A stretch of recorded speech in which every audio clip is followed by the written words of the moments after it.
Hi, I'm Tia Brown Stacker. I'm here doing an interview with Jim Rosenwinkel. So when and where were you born? I was born in Elmhurst, Illinois. I was born and raised in Elmhurst and Addison, Illinois. And my father was a florist, and my mother was a stay-at-home mom. And I have three younger brothers, Ken, Wayne, and Don, and they're 3, 6, and 12 years younger than I am. What school did you go to? Well, I went to a Lutheran parochial school, St. Paul Lutheran in Addison, and then I went to Addison Trail High School, also in Addison. Okay. How did you enter the service? Well, I was, after high school, I went to the University of Illinois Chicago Circle, and there I was majored in math. I was interested in computers, and then there weren't many courses in computer science at all. The only way you could get any kind of course in computer science was to either major in math or accounting, and then later on in those studies they had courses, some kind of courses at least in computers. So I majored in math, and I went to the University of Illinois. My freshman year I finished that, and then at the beginning of my sophomore year I lost my 2S deferment. Males that were going full-time to college had a college deferment, which means it exempted them from the draft, the 2S deferment. And somehow I lost that. I'm not sure what happened there. I could have appealed it, I suppose, but I did not. And so then my classification got reset to 1A, which means I was, I guess the word would be draftable. So I finished my sophomore year at the University of Illinois, and then a couple months later, the end of January, I was inducted into the Army. A little background on my family. I had a brother, Ken, and he was in the Navy, and then my father, he was in World War II, and he was actually drafted into the service before the war started, and then he was in World War II until the war was over. He was out, discharged in August of '45. Now he had a very hard time. He was in the 3rd Division, and that division landed in North Africa in late 1942, and he went through the North African campaign, Sicily, including Anzio, which was, he said, the worst, and then he went into southern France and ended up in Berchtesgaden. And it's from there that he traveled home back in '45. So my brother and father were also in the service. So that made you lean to the choice to go into the service because of your family was in there? No, not really at all. I hadn't thought much about going into the Army at all, because I was, having a fairly good time, and I was, having a good time in school and so forth. Until my classification got reset, and then I started thinking about it, and there were, of course, financial advantages to spending some time in the Army, because once you're out, the state of Illinois would provide Illinois veterans, with paid tuition. So you'd have basically free tuition if you went to an in-state school. And then the federal government, they also had a cash allowance for veterans going to school also. So there were financial benefits. And when I look back, I don't know if it was kind of I wasn't thinking this then, I really don't believe it, but as I look back, I think maybe somehow I thought there was kind of a rite of passage or something that you had to do before you actually could settle down and have a regular life. And also, I suppose I didn't have to deal with advanced calculus anymore, which was helpful. But anyway, that's how I ended up in the Army. It really didn't have much to do with anyone else being in there. How old were you when you entered? I was basically 19 years old. 19, wow. Yeah, and I spent it was a 2-year term, but they had an arrangement. If you left Vietnam with 5 months or less of your term remaining and you were accepted at a university, then you got out 5 months early. So actually I only spent 19 months in the service. 4 months in training and on leave, and what was it, about 14 or 15, about 5 months home training, and then 14 months in Vietnam. So you spent months in training, so how was that? Well, I was inducted. I spent a day in, I think the north side of Chicago is where the induction center was. And spent that whole day there, and you had a number of physical exams and some written tests, a lot of time waiting in line, and at the end of the day, we got on a bus and we went over to St. Louis. They flew us to St. Louis from O'Hare. And from there, we took the bus to Fort Leonard Wood, Missouri. And in Fort Leonard Wood, I spent 9 weeks there. And the first several days were very hard. You didn't get much sleep. You had a lot of, again, physicals and more written tests, and you were getting equipment and so forth. And as the days went by, there was more and more physical things to do, a lot of running, a lot of major exertion, and you started counting the days, and you count day 4, day 5, day 6, and then at the end of day 6, in formation, they said that we had just completed 0 week. And that's when we found out that every week a new cycle started. And our platoon, unfortunately, just came at the wrong time, so we had to go through 6 days of that, and then our basic training actually started. It was really quite grueling. I mean, it wasn't as hard as Special Forces training or anything like that. But it was quite uncomfortable at times. The DI, the drill instructor, was quite harsh, and you had a lot of marching and heavy packs, and it was February and March in Missouri, so it was very cold. But as time went on, they let up a bit, and then at the end of basic training, you could see more that it was more of an act.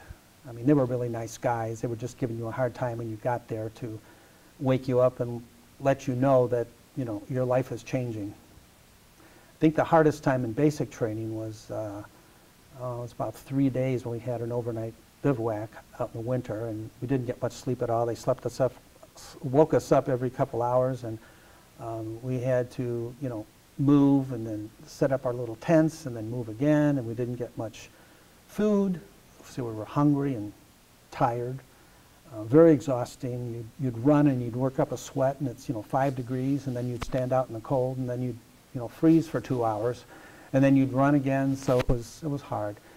And then, as the third day, middle of the day, our drill instructor said that we're going to have a big surprise for you. And up until then, big surprises were always very bad. So there were several platoons out there, a couple hundred guys, and we were in a big field area, and we didn't know what was going to happen. And a few minutes later in the distance, we saw several trucks coming. And behind each truck had this contraption. It wasn't as large as one of those water tanks, but we didn't know what it was. So the trucks lined up, and then they lined us up, and they gave us each a cup. And what was in that, they were like trailers, was hot chicken noodle soup. And that was, to this day, I think that's about the best meal I ever had. I mean, you learn right there, you appreciate what you don't have until you miss it. So basic training, lasted 9 weeks, and from there we went to our next level of training. So how was the first time you stepped foot in Vietnam? How was that experience? Vietnam? Well, let's see. The first impression is you get off the plane. It was very hot. It was June, and you can just feel the heat hit your face when you're on the tarmac. And I landed at Bien Hoa Air Base, and there were several days there of processing. There's hundreds of guys in this large auditorium-type area. And you're in different groups, and you get shuffled around. You have to listen for your name, and then finally you get processed to another area, and then you're there, and you wait a while, and till finally I got transferred out to Tay Ninh Province. And Cu Chi is where the main base camp was out there, and that was headquarters for the 25th Division, which I was in. So that's where my battery was also based, of course, which was a small component of the 25th Infantry Division. So I went to Cu Chi, and I was there for a day, and then I flew out. My first helicopter ride in a Huey out to where our base camp actually was. So I was in the artillery, and there were 6 guns in our battery. And a gun was a 105 howitzer, which shot around about, I don't know, 40 or 50 pounds, up to 7 miles, if I recall. And so there would be 6 of them in a small little cluster, and around that would be a perimeter of infantry. So from the distance, when you were approaching the base camp, it's just all wilderness and, you know, some jungle and, you know, flat terrain. And in the distance, you could see a small little circle, and that was our base camp. So as we approached, you know, you could see, well, this is going to be my home for the future. And you landed there, and then there was a guy that was, they landed outside the perimeter, and there was a guy that, there was myself and one other guy that was going out that day. And one guy was going to some infantry group, so he was in the infantry, and he just went with them. And then the other guy said, "Are you Rosenwinkel?" I said, "Yes." He said, "Well, come with me. You're assigned to this gun." So I was gun number 3, and there I was. And of course, when you first get out there, it looks all very primitive. But I found out later on that it was actually about as comfortable as it was going to get, because the battery had been there for about 2 months. So they had 2 months to, you know, make their bunker look nice. There was even a mess tent, a small little mess tent, and they had hot meals every night. So it was really, again, when I first got there, it was really, you know, very primitive, but later on it was, you know, quite nice. I saw that that was the case.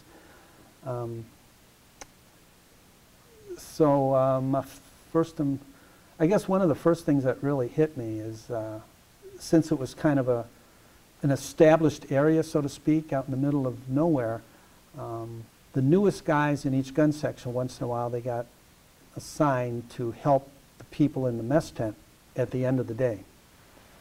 So I think I was in the field the second day, and he sent me there to help out.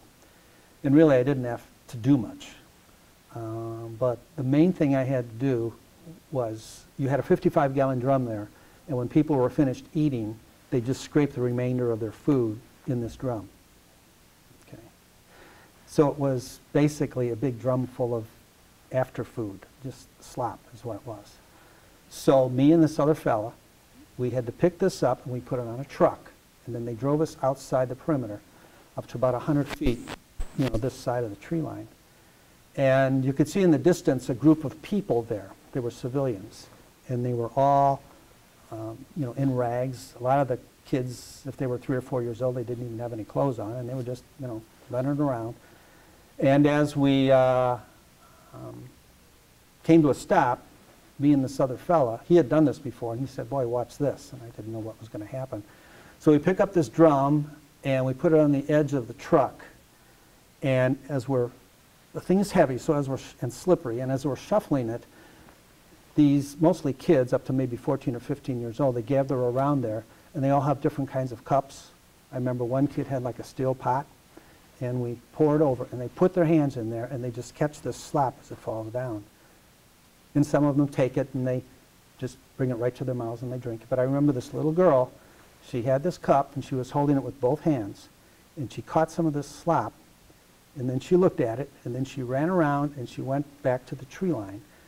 And there, this older woman was sitting on the ground with her back against a tree, and this little girl gave this food to this older woman, and that's what she ate. You know, so you think about those things at Thanksgiving, you know, things like that. So I remember more of the things that happened earlier in my time there, because they really made an impression, because it was such a contrast from where I was coming from. But as time went on, you know, you see things more and more, and then it, you know, it becomes more a way of life. So, you know, that was one of my first impressions. You know. I also remember, you know, you have to do guard duty, and at night, it's of course very dark, and it's very quiet, except, you know, for all the noises of, you know, the jungle or wherever you might be, because you're out in the middle of nowhere, and it's pitch black in front of you, and you've never seen so many stars. I mean, there's some sections of the sky which are almost white. There's so many stars out there, there's splashes of white, And you listen for different sounds. And I remember later on in my tour, what was so helpful and such a relief is we got something that's given to each gun section called a starlight scope. And it was basically, you know, primitive night vision. It was like a little scope that you could look through, and it turned the darkness into bright green silhouettes and outlines. So it was a great relief to have that, because you could actually see through the darkness. So that was another big first impression that I had when we had that. It was such a sense of relief to have that. So that's another thing that sticks out in my mind. So you said it was hot, very, very hot there. So what all did you guys have to wear? Well, sometimes it was hot, and a lot of times you just went without a shirt.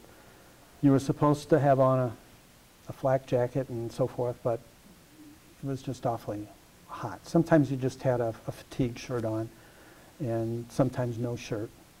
But also it was very cold there at times. You'd have rain, and the rain would be cold, and you'd be up all night firing. It would be windy, so you'd also be shivering and cold at times. So it wasn't always hot. It was a real mix of weather. Okay. What did you guys eat on like a daily basis? Well, in Vietnam, when we were there at first, or when I was there at first, the food was quite good. We had a meal every day, 3 times a day. And after I was at that first fire support base for about, it was just a couple, 3 weeks, we had march order. And then we were moving around quite a bit. And that's when I saw that our accommodations always weren't that nice at all. We just had to kind of make do. And in those days, the food wasn't always that good. You had different kinds of, rations in a box. Sometimes, the mess people would be with us, and then we'd have decent meals again. But it would just vary. Another thing that sticks out in my mind is Thanksgiving. In '69, we were in the middle of the boonies, and it had been fairly busy those days, and we just had boxes of food to eat, just ration boxes. But there was a rumor that they were going to fly a Thanksgiving dinner for us, which in fact they did. And we had been out at that position for about a week, and we hadn't shaved or showered, and hadn't cleaned up really, and hadn't eaten much. But they flew out a Thanksgiving meal for us, for our 6 guns in our battery, and then the infantry platoon that was with us. And it was turkey and dressing and gravy and potatoes and, as much pie as you could eat, either pecan or pumpkin, and a lot of milk and coffee. So it was very good. And that was almost as good a meal as the one in basic training, but not quite as good, but it was much appreciated.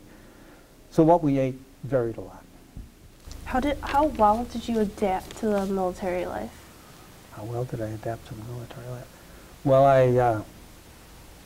I needed to adapt to basic training, which was hard. AIT, which was the training I went through after basic training. That's where they send you to a specialized school, so that was at Fort Sill. And that was for 8 weeks. And that was much easier to adapt to than basic training, because basic training, it was just very unpredictable, and you were going through a lot of harsh marching and so forth, and maneuvers, so it was very difficult, and it was cold. It was much easier to adapt to military life at Fort Sill, because there the workday was quite normal, from 7:30 in the morning till about 5 o'clock in the afternoon. We'd have formations in the morning and the evening, but it was such a relief and very easy to adapt to. The officers there and the NCOs, it was still very strict, very disciplined, but they were just regular people. You'd have a conversation with them, and it was much nicer. You had time to yourself in the evenings, most of the time, and there were night maneuvers and so forth for training. So that was very easy to adapt to. And then Vietnam, that was a totally different world.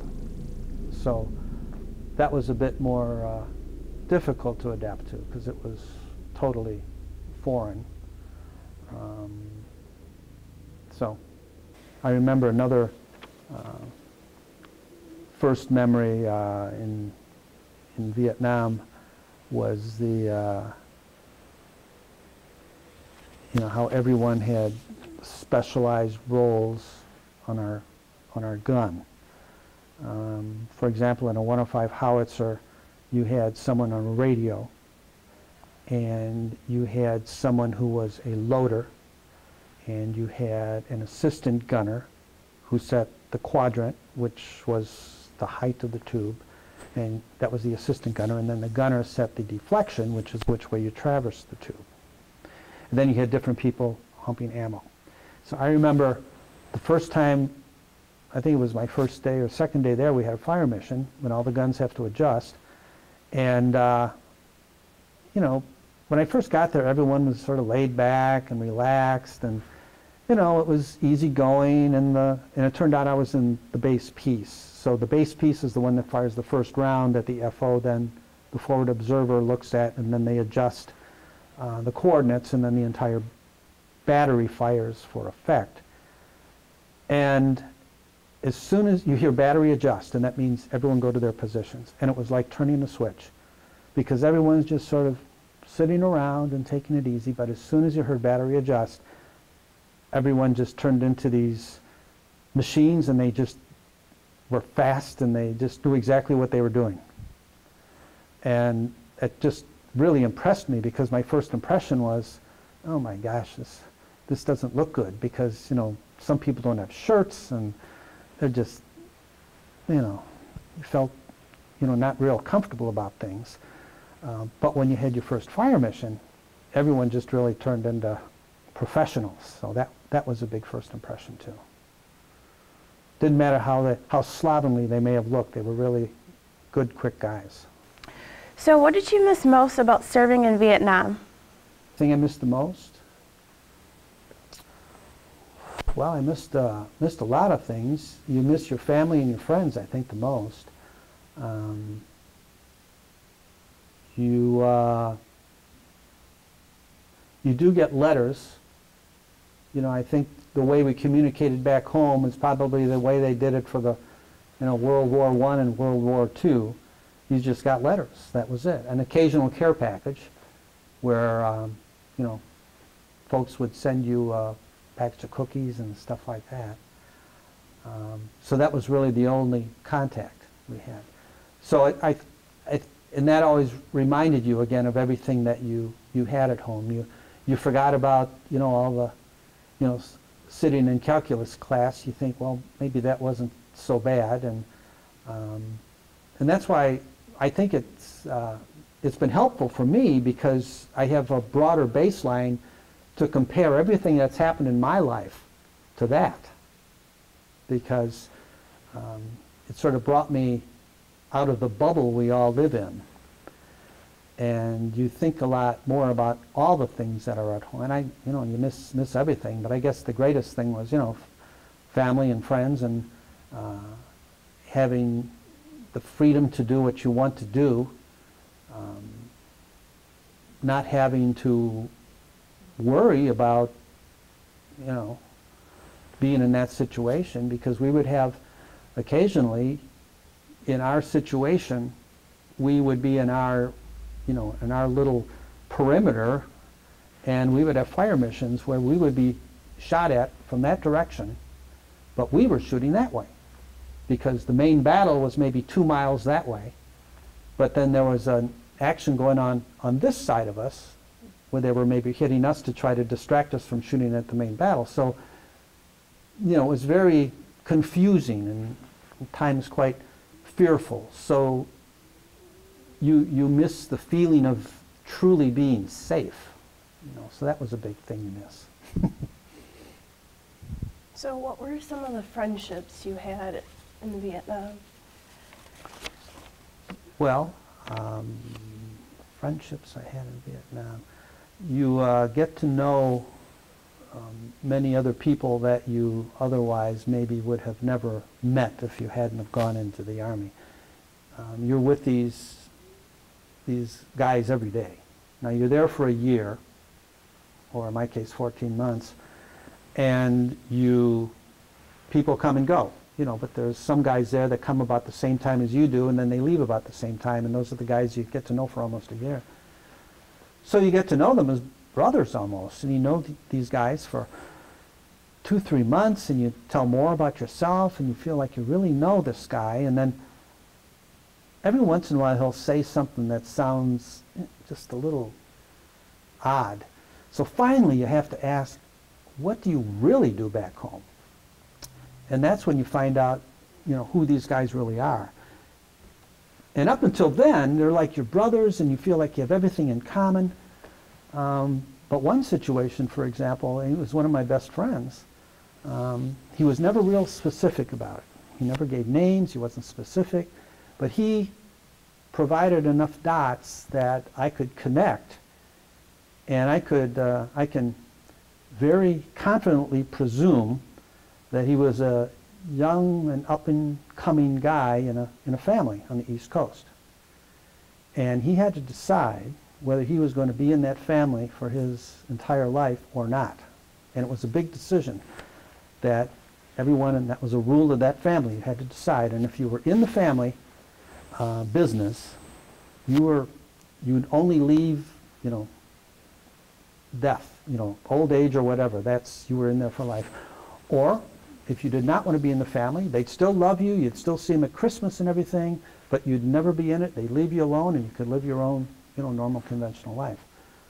Now, I probably wouldn't have met a fellow like that, you know, if I had never been in the Army.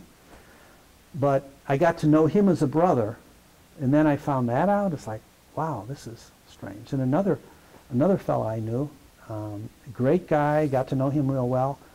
And then several months later, I found out that he was in a very violent gang in a city back home.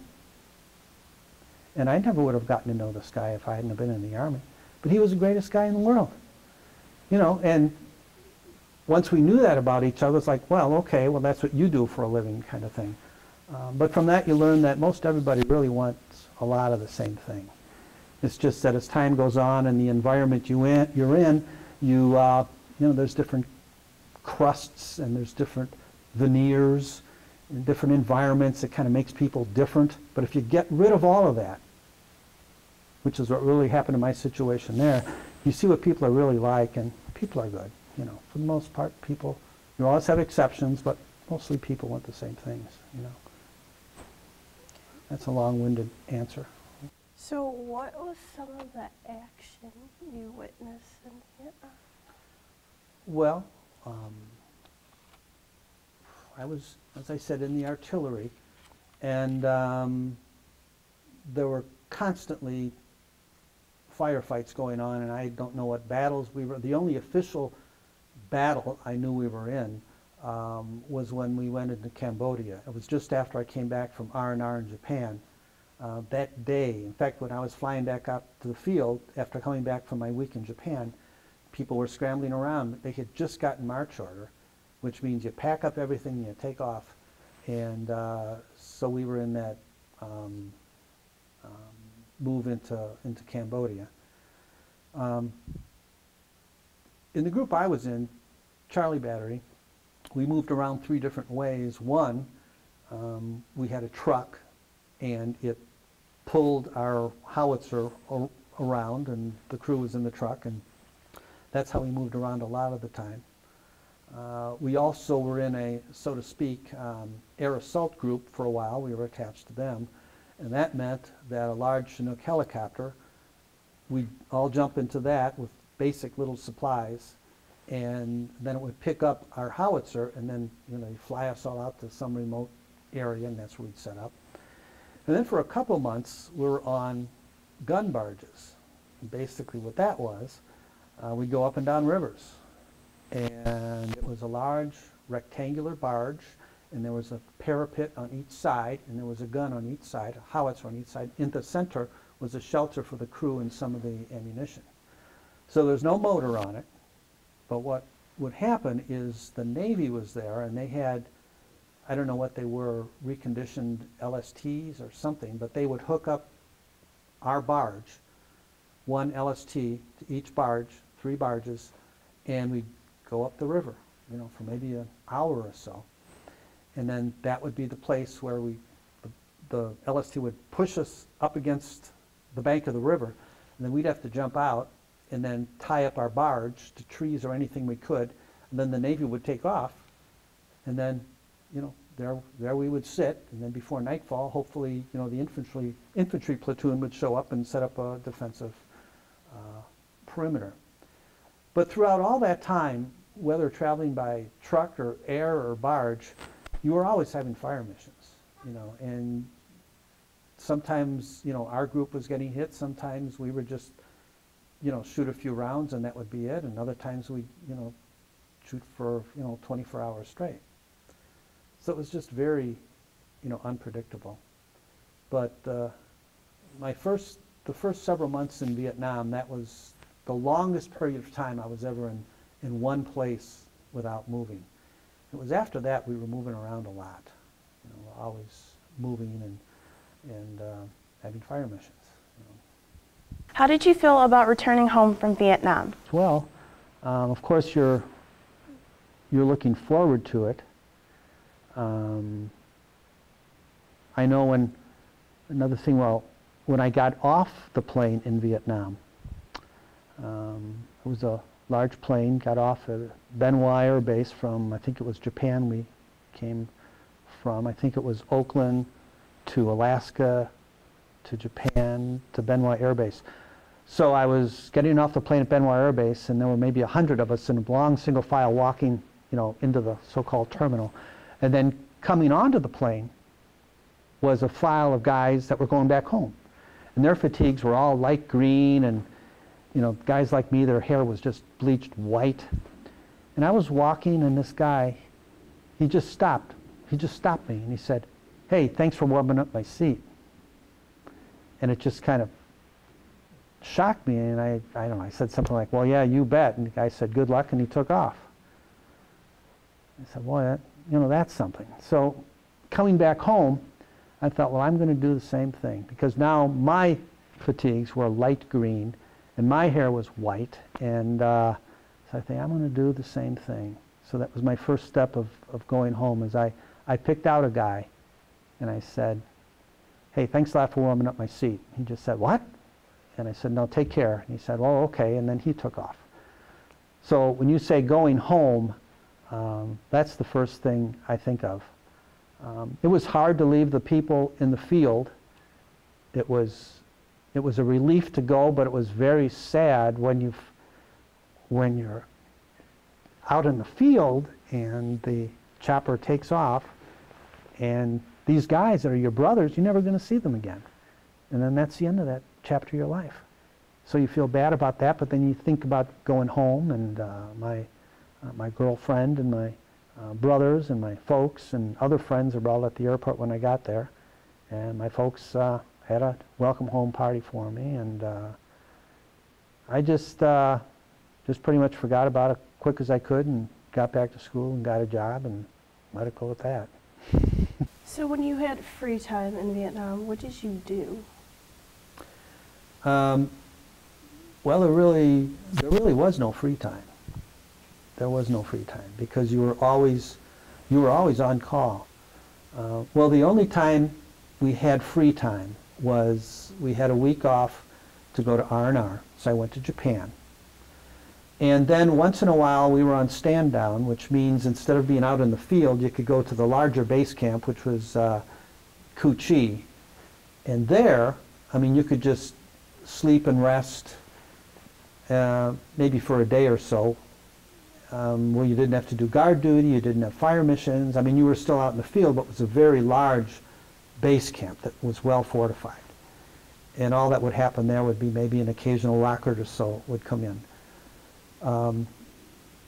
But when we were there, it was basically to eat and stay clean.